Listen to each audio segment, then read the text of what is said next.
မိုးရွာပြီးပြီဆိုတော့လဲတော်တောင်နေရအုပ်ဆိုင်ပြီးတော့ဘလူတွေလည်းထွက်လာပြီနော်ဟိုးမြင်ဆုံးတောင်ကြီးကိုကျွန်တော်လည်းမရောက်တာကြာပါပြီဗျာအဲ့တောင်ကြီးရဲ့ရာသီဥတုကတော့ခုလိုမိုးအုံနေရင်ကိုနေရာတောင်အေးလာပြီဆိုမှတော့အဲ့နေရာနှွေးခေါင်ခေါင်တောင်တာအေးတာနော်ကျွန်တော်အဲ့နေရာအေးတာကဘလို့အေးတာနဲ့တူတုံးဆိုကလော့စဝင်တဲ့ရာသီဥတုမျိုးအဲ့တောင်တိုင်းမှာရှိတယ်ဗျအေးစင်းပြီးတော့နေရထိုင်ရတာကိုအားကောင်းတာ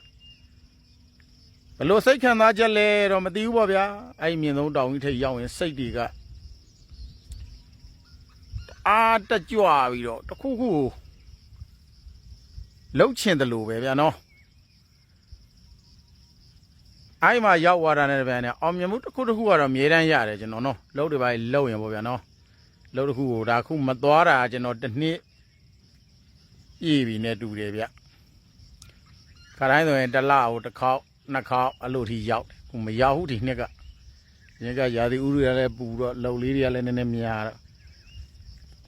နောက်ထပ်900လောက်နေရင်တော့စက်တိုက်သွားမယ်ဗျာနော်10ရက်လောက်ကိုအဲ့ရနေတက်ပြီးပတ်ပြီးတော့ဟိုတကွေးတစ်ပတ်ကြီးပြန်ဆင်းလာမယ်ဗျာနော်တောတောင်ရဲ့သဘာဝဆိုတော့အဲ့ပေါ်ကြတော့ခုလိုမဟုတ်တော့ဘူးဗျနည်းနည်းပင်ကြီးတာတွေရှိသလိုဝါတော်ကြီးတွေလည်းကြီးကြီးမားမားကြီးတွေရှိရဗျာနော်တိတ်ဆိတ်အေးချမ်းတာပေါ့ဗျာ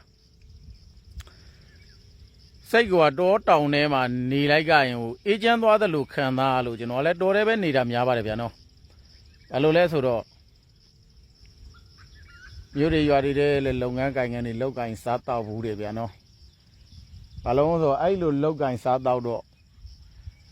ဟိုတော့ကတော့မြို့တွေထဲမှာပဲဗျာနော်လုပ်ငန်းတွေလုပ်ကြပေါင်းသင်းမိတ်ဆွေအများကြီးတွေနဲ့နေကြဆိုတဲ့စိတ်ကူးတွေရှိရအောင်တကယ်လှုပ်လာတော့ညီငွေလာတဲ့အချိန်ကျတော့နောက်တစ်ချိန်ကျတော့တောတောင်နေတဲ့နေနိုင်အောင်ကြိုးစားမယ်ကွာအေးချမ်းချမ်းနဲ့ဖြတ်တန်းမယ်ရှိရလေးနဲ့စားတောက်မယ်ဘာပဲဖြစ်ဖြစ်ရောင်ရဲတင်းတိမ်နိုင်ရင်ချမ်းသာတာပါပဲလူတွေကမရောင်ရဲမတင်းတိမ်နိုင်လို့ပါနော်ကျွန်တော်ဆိုရင်လည်းချမ်းသာတဲ့စီရင်နဲ့မပါပါဘူးဒီခြံတွေကိုလည်းပတ်စံရှိလို့မဟုတ်ပါဘူးဟိုတော့ကတည်းကတော်တဲ့တောင်နဲ့နေရင်နဲ့ခုတ်ထွင်းသစ်ပင်လေးတွေစိုက်အဲ့လိုနေထိုင်လာတာပါပဲနော်ငါတို့တော့အဲ့လိုဘဝမျိုးကြီးမရနိုင်ဘူးလို့မတွေးနဲ့ဗျရနိုင်တယ်ဗျကြိုးစားတဲ့ချိန်ကြိုးစားတာနဲ့ကိုယ့်ရဲ့ဇွဲလုံးလာဝရိယရှိတာနဲ့ကြိုးစားတာနဲ့ချင်းနေချိန်ခါနဲ့တိုက်ဆိုင်လာပြီဆိုရင်တားလို့မရကိုလူချင်းနဲ့ပန်းနိုင်ကိုလူချင်းနဲ့ရည်ရွယ်ချက်ရောက်တာပဲနော်ဘိုးသင်မောသကချမ်းသာတဲ့လူတွေကိုမပြောနဲ့တချို့ဆိုရင်လည်းဘိုးသင်မောသကချမ်းသာပေမဲ့နောက်ပိုင်းမွဲဝါရှိတယ်တချို့ဘိုးသင်မောသကဆင်းရဲပေမဲ့နောက်ပိုင်းချမ်းသာတယ်လည်းတပုံကြီးဈေးရောက်ပြီးချမ်းသာသွားတယ်လည်းတပုံကြီးကူလီလောက်ပြီးချမ်းသာတယ်လည်းတပုံကြီးစရင်ငါလောက်ပြီးချမ်းသာတယ်လည်းတပုံကြီးလောကကြီးမှာနော်စိတ်ဓာတ်တွေလည်းမကြကြပါနဲ့ဘာနေနေအရာအားလုံးဟာဒီနေ့စိတ်ညစ်တယ်ဆိုအဲ့ဒီစိတ်ညစ်မှုကြီးနောက်နေ့ထိစိတ်ညစ်မဲ့ခံမနေပါနဲ့စိတ်ညစ်မှုဆိုတာတစ်ချိန်တစ်ခါကြတော့ပျောက်သွားနိုင်တယ်ဆိုပေမဲ့မိမိစိတ်ကဟိုမပျောက်ဘူးဆိုရင်လည်းဘယ်တော့မှမပျောက်ဘူးဗျာနော်မားတွေလှုပ်ထားပြီးတော့နောင်သားတွေရပြီးတော့အဲ့ဒါတွေကြီးပူဆွေးတော့ကရောက်နေမှာဆိုလည်းရှေ့မရောက်ဘူးဗျရင်တော့ဖြစ်ခဲ့တဲ့တိတ်ကြောင်းတွေ